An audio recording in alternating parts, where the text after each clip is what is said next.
Hello and welcome to the session on journal bearings. In this session, we will learn how to solve the problem on journal bearing for the given condition. So this is the problem statement, which is a full journal bearing having a diameter 50 mm and 100 mm long, which is having a pressure of 1.2 MPa. The speed of the journal 1000 rpm.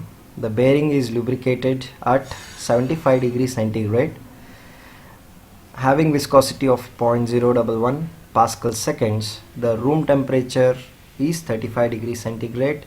Take minimum film thickness as 1/4 of the diametral clearance. The ratio of journal diameter to diametral clearance is 1000. So these are the given inputs for the full journal bearing, and he has asked to calculate load which can be supported by the bearing, and we need to calculate the power loss due to friction using Meke's equation, attitude of the bearing, which we call it as a eccentricity ratio, and we need to calculate the eccentricity. Finally, we need to calculate the amount of artificial cooling required. So these are the things given in the problem. For the question given, the data are as follows: diameter given it as 50 mm, length of the bearing 100 mm, pressure developed 1.2 MPa, that is Newton per millimeter square, and the speed, which is in rpm, given as capital N since it is in rpm. So bearing surface temperature Tb he has given, and Z, that is absolute or dynamic viscosity, 0.011 Pascal seconds, and ambient temperature or the room temperature is 35 degrees centigrade. The minimum film thickness H0 he has given it as 1/4 times CD, that is diametral clearance, and one condition he has given: diameter to the diametral clearance CD is equal to 1000. So that condition he has given. For based on that condition, we can calculate what is radial clearance. He has given it as diameter to the diametral clearance as 1000. So if I want to calculate the diametral clearance, cross multiply, since we know the diameter 50 and divided by 1000, you will get diametral clearance as 0.05 mm. And to calculate C, it is CD by 2, that is diametral clearance divided by 2. You will get the radial clearance as 0.025 mm. Next, as he has given that minimum film thickness is 1/4 of diametral clearance, so it is CD by 4. CD is 0.05 divided by 4 will be 0.0125 mm. So that is the minimum film thickness. So first thing which was asked in the question was load which can be supported by the bearing, so that is W. So for calculating W, we know the equation given in the data handbook 15.6c, page number 355. You have the relation pressure is equal to load divided by 2RL, load by area, and you substitute P is given and R is known, L is known, you will get the value of load. Then we need to calculate power loss due to friction by using Meke's equation. So first we need to calculate the power loss by using this 2 pi into 2 pi divided by 10 power 6 into torque into the speed, which is in RPS, which is given in the data handbook 15.6 H.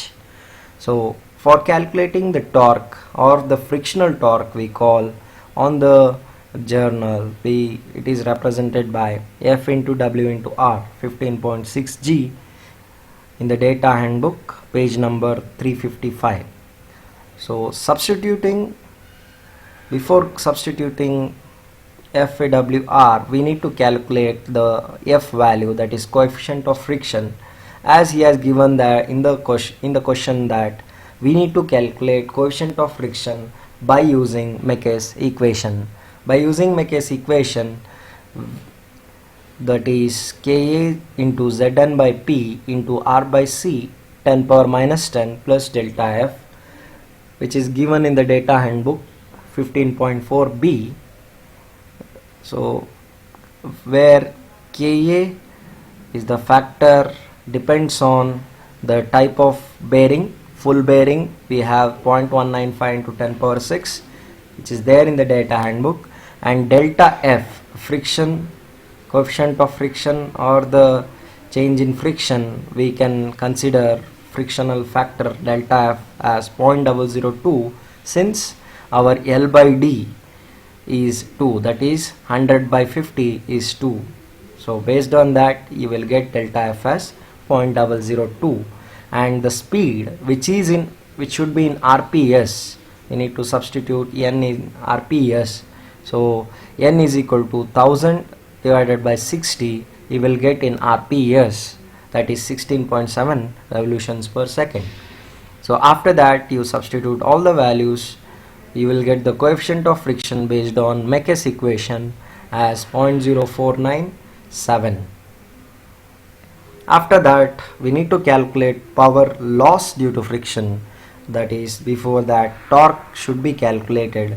So torque FW into R, if I substitute all the values, I will get 746.875 Newton millimeter in SI units. Okay, then power we will get 2 pi divided by 10 power 6 into the torque into the speed in RPS. So you will get the answer for power loss as 78.3 watt, so which can be also called as heat generated.